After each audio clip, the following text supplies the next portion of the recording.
السلام عليكم ورحمة الله وبركاته. بسم الله والحمد لله والصلاة والسلام على أشرف رسول الله وعلى آله وصحبه أجمعين أما بعد.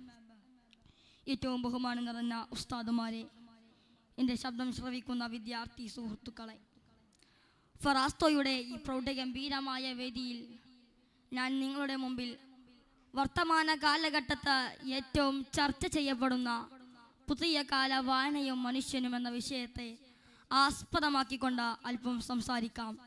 നാഥൻ തുണക്കട്ടെ. വാഖിറു ദഅവാന അൽഹംദുലില്ലാഹി. നമുക്ക് ചുറ്റും എത്ര ദ്രുതഗതികളാണ് മാറിക്കൊണ്ടിരിക്കുന്നത്. പുതിയ തലമുറയുടെ മനസ്സ് പല വ്യത്യസ്തമായുള്ള ഉൽപ്പന്നങ്ങളിലേക്ക് നീങ്ങിക്കൊണ്ടിരിക്കുന്നു. സോഷ്യൽ മീഡിയ, വീഡിയോ ഗെയിംസ് പോലത്തെ കാര്യങ്ങളിൽ അതിപെട്ടെന്ന് നമ്മൾ ശ്രദ്ധ പിടിച്ചെടുക്കുന്നു. എന്നാൽ ഇന്ന് വായന മരിച്ചു പോയിരിക്കുകയാണ്. വായന എന്നത് നമുക്ക് അടിയന്തരമായ ഒരു പ്രാധാന്യമാണ്. വായന നമ്മുടെ കാഴ്ചപ്പാടിനെയും ചിന്തകളെയും വിപുലീകരിക്കുന്ന ഒരു നിർണായക മാർഗമാണ്. പുതിയ തലമുറക്ക് ഇന്നത്തെ കാലഘട്ടത്തിൽ ഏറ്റവും വളരാൻ വായന നമ്മെ സഹായിക്കുന്നു. വായന ഒരു സാധാരണ ശീലമല്ല, അത് മനുഷ്യന് ആവശ്യമുള്ള ഒരു ഉപകരണമാണ്. ഇത് നമ്മെ നിരന്തരം വളരാനും പുതിയ ആശയങ്ങളിലേക്ക് നീങ്ങാനും വായന നമ്മെ സഹായിക്കുന്നു. നമ്മുടെ പ്രശ്നങ്ങൾ മനസ്സിലാക്കാനും പുതിയ തലമുറയുടെ ജീവിതത്തെ നിർണയിക്കാനും വായന നമ്മെ സഹായിക്കുന്നു. ഒരു നല്ല പുസ്തകം വായിക്കുന്നത് കൊണ്ട് നമ്മുടെ മനസ്സിലേക്ക് പുത്തൻ ചിന്തകളും ദൃഷ്ടികളുമുള്ള ഒരു ലോകം നമ്മുടെ മനസ്സിൽ തെളിയുന്നു.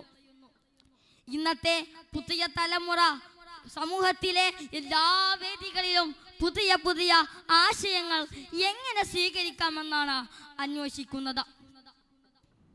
നമുക്ക് ചുറ്റും എത്ര ദ്രുതഗതിയിലാണ് മാറിക്കൊണ്ടിരിക്കുന്നത്. വായന നമ്മെ ജീവിതത്തെ മികച്ചതാക്കുന്നതിൽ ഏറ്റവും വലിയ പങ്ക് വഹിക്കുന്നു. നമുക്ക് ശ്രദ്ധയോടെ പുസ്തകങ്ങൾ വായിക്കാൻ പ്രചോദനം നൽകേണ്ട സമയം വന്നിരിക്കുകയാണ്. വായന നമ്മെ ജീവിതത്തെ എത്രത്തോളം മികച്ചതാക്കുന്നുവെന്ന് നമുക്ക് ആർക്കും അത് മനസ്സിലാക്കാൻ സാധിക്കില്ല.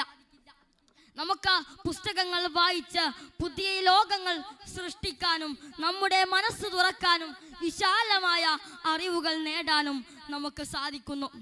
ഈ പുതിയ തലമുറക്ക് ഒരു അവലോകനമായുള്ള ഒരു പ്രചോദനമാണ് നമ്മൾ വായിക്കുന്നത് നമ്മുടെ ജീവിതത്തിൻ്റെ ഗതി നിർണ്ണയിക്കുമെന്നത്.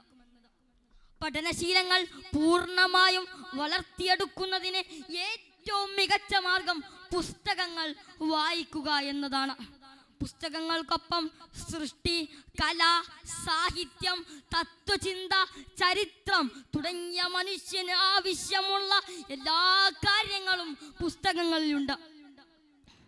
അതുകൊണ്ട് തന്നെ നാം വായിക്കണം, നാം നിരന്തരം വായിക്കണം. വായനക്ക് ഇസ്ലാമിലും അതിമഹത്വമായ പ്രാധാന്യമുണ്ട്. പരിശുദ്ധ ഖുർആൻ, അള്ളാഹുവിൻ്റെ കലാമായ പരിശുദ്ധ ഖുർആൻ എന്നതിൻ്റെ അർത്ഥം തന്നെ വായിക്കപ്പെടുന്നത് എന്നാണ്. ഇതിലൂടെ തന്നെ നമുക്ക് മനസ്സിലാക്കിക്കൂടെ വായനയ്ക്ക് എത്ര പ്രാധാന്യമുണ്ടെന്ന്. അല്ലാഹു സുബ്ഹാനഹു വ തആല ജിബ്രീൽ അലൈഹിസ്സലാം മുഖേന നബി സല്ലല്ലാഹു അലൈഹി വസല്ലമ തങ്ങൾക്ക് ഖുർആൻ ആദ്യമായി വഹി ഇറക്കുമ്പോൾ അതിലെ ആദ്യ വചനം ഇഖ്റ, നീ വായിക്കൂ എന്ന ആജ്ഞ ചെയ്തുകൊണ്ടാണ് പരിശുദ്ധ ഖുർആൻ തന്നെ നമ്മിലേക്ക് ഇറങ്ങിയത്. അതുകൊണ്ട് കൂട്ടുകാരെ, നാം വായിക്കണം, നാം നിരന്തരം വായിക്കണം. നാം മുത്തുനബിയെ വായിക്കണം, സ്വഹാബത്തിനെ വായിക്കണം, സ്നേഹത്തെ വായിക്കണം, ത്യാഗത്തെ വായിക്കണം, ഇസ്ലാമിനെ വായിക്കണം, ഈമാനിനെ വായിക്കണം, യുദ്ധപീഠ ഭൂമികളെ വായിക്കണം, പ്രബോധനത്തെ വായിക്കണം. നാം വെറും പുസ്തക പുഴുക്കളാവരുത്. വായിക്കുന്നതിൻ്റെ ആശയം മനസ്സിലാക്കി നാം വായിക്കണം. അതുകൊണ്ട് കൂട്ടുകാരെ, നമുക്ക് ധാരാളം വായിക്കാൻ റബ്ബ് തആല തൗഫീഖ് നൽകുമാറാവട്ടെ. ഈ വായനയ്ക്ക് ആസ്പദമാക്കി ധാരാളം സാഹിത്യകാരന്മാരും വിവർണിക്കുന്നുണ്ട്. വായിച്ചാലും വളരും, വായിച്ചില്ലേലും വളരും, വായിച്ചാൽ വിളയും, വായിച്ചില്ലെങ്കിൽ വളയുമെന്ന കുഞ്ഞുണ്ണി കവിതയിൽ തന്നെ ധാരാളം ആശയങ്ങൾ ഉൾക്കൊള്ളുന്നുണ്ട്. അതുകൊണ്ട് കൂട്ടുകാരെ, നാം വായിക്കണം, നാം നിരന്തരം വായിക്കണം. വായന നമ്മെ പൂർണ്ണ മനുഷ്യനാക്കുന്നു. വായനയില്ലെങ്കിൽ മനുഷ്യനില്ല. ഈ പുതിയ തലമുറക്ക് ധാരാളം നിരന്തരം വായിക്കാനും അതിനുള്ള താല്പര്യവും സമയവും അവർക്ക് ഉണ്ടാവട്ടെ എന്ന് പ്രാർത്ഥിച്ചുകൊണ്ട് വാഖിറു ദഅവാന അൽഹംദുലില്ലാഹി റബ്ബിൽ ആലമീൻ. വസ്സലാമു അലൈക്കും വറഹ്മത്തുള്ളാഹി.